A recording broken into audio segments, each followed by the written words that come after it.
The AMD Ryzen 7 7800X3D is finally here, and it looks to be an incredibly efficient and high-performance chip. This sounds like the perfect fit for a small form factor build, but what kind of cooling and gaming performance can we expect in a case that's only 18 liters?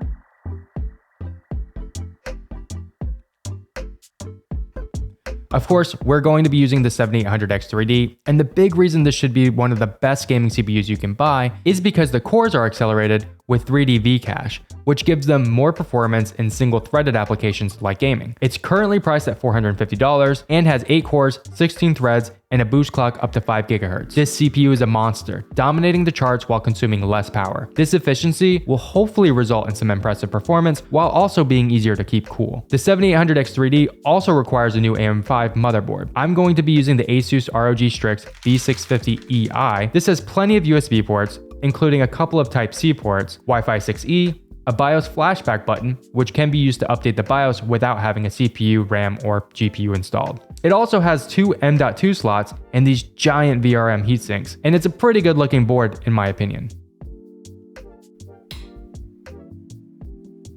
Now we can install our RAM. And for this build, we're going to need DDR5 memory. So I'm going with 32 gigs of Corsair's Dominator's DDR5 5600 CL36 memory. Now this isn't necessarily the fastest DDR5 memory. AMD has commented that DDR5 6000 is the optimal speed for the 7000 series CPUs. Nonetheless, these should still work out great for this build. We will just need to make sure the notch is correctly aligned and then apply even pressure until you hear it click into place.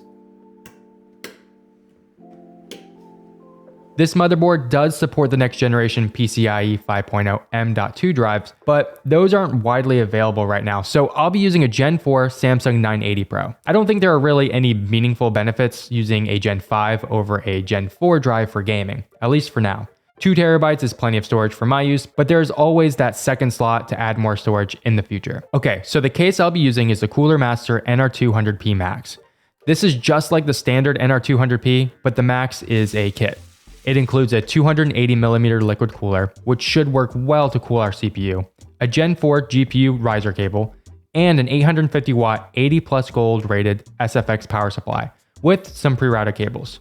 This will certainly make the building process a bit easier, and it has enough room for a big graphic card like what we will be using today. It also includes a snack. I'm just kidding, don't eat that. Now we can place the motherboard into the case, but before we do that, to make it a bit easier to work in, I'm going to remove the bottom panel by unscrewing this one screw here and then popping it off. I'm also going to remove the GPU bracket here by unscrewing in these 4 locations and setting it aside. Now we can take the motherboard and align it with the 4 standoffs, then use the screws included with the case to secure it to those 4 standoffs. It's time to start plugging in these cables. All of the power cables and case cables are bundled together here by 2 Velcro straps. So we can undo these and separate out our USB 3.0 and front panel connector to connect to the right side of the motherboard, and the HD audio connector to plug into the bottom left. Now we can plug in the 8-pin CPU power connector, which is conveniently already routed for us at the top left, and then plug in the large 24-pin motherboard connector on the right. Looking at the remaining cables, I won't be needing SATA power for this build, so I'm going to unplug it from the power supply and put it aside. We're ready to install the CPU cooler, so let's install the AM5 brackets.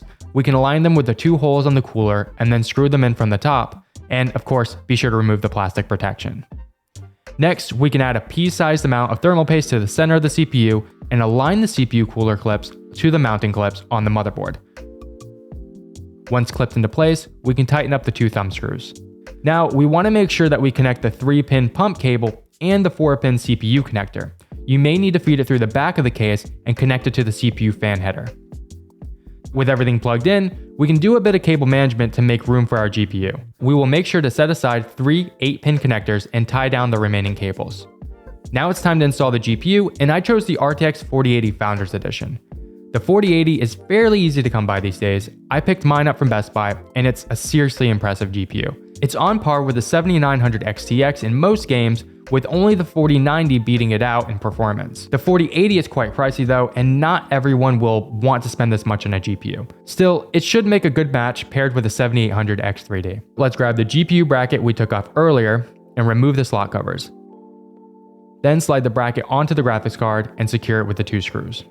The space here is pretty limited, so let's plug in the power adapter before screwing in the GPU mount. We can connect the 3 8-pin power connectors to the adapter included with the 4080, then plug the other end into the graphics card. The NR200P can handle GPU up to 336mm in length and up to 160mm in height. This Founders Edition card is 310mm by 140mm, so it should fit nicely here. Okay, so let's grab the riser cable from the accessories box, open the clip on the motherboard, and push the riser cable in until it locks into place. Then align the other end with the graphics card, and again push it until it locks.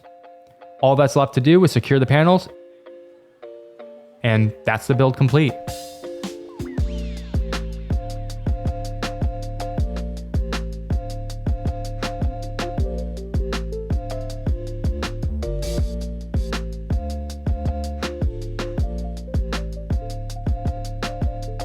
Taking a look at gaming benchmarks, and yeah, I'm really happy with the performance on this machine. We're getting really high frame rates here in 1440p and 4K on all the titles tested here in high settings. You really can't go wrong with any resolution here. You can still get higher refresh rate, 4K performance in more cinematic titles, checking out Hogwarts Legacy here in native 4K, so that's without any DLSS settings or frame generation, and the frame rate is sitting around at 90 to 100 frames per second. With ultra settings, turning on ray tracing and DLSS to quality, and we're still seeing a respectable 60 to 70 frames per second. It's a really smooth experience. Looking at Apex Legends in 1440p high settings, and yeah, really crazy performance here, 200 to 300 frames per second. You would have no problems utilizing a 360Hz refresh rate 1440p monitor. If you're playing very competitive and you want to pair this with something like the Alienware 500Hz 1080p monitor in Overwatch 2 or Valorant, this setup also has you covered. You could likely save a bit of money on a less expensive GPU if going this route, but the 7800X3D has no problems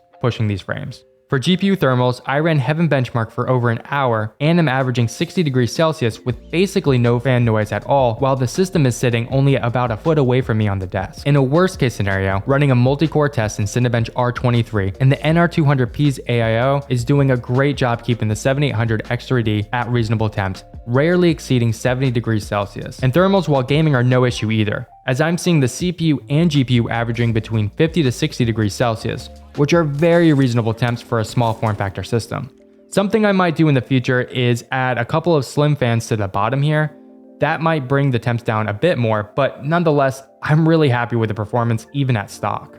So yeah, really incredible performance. I think that if you have a top tier GPU or you're planning to get one soon, then the 7800X3D is gonna do a great job keeping up.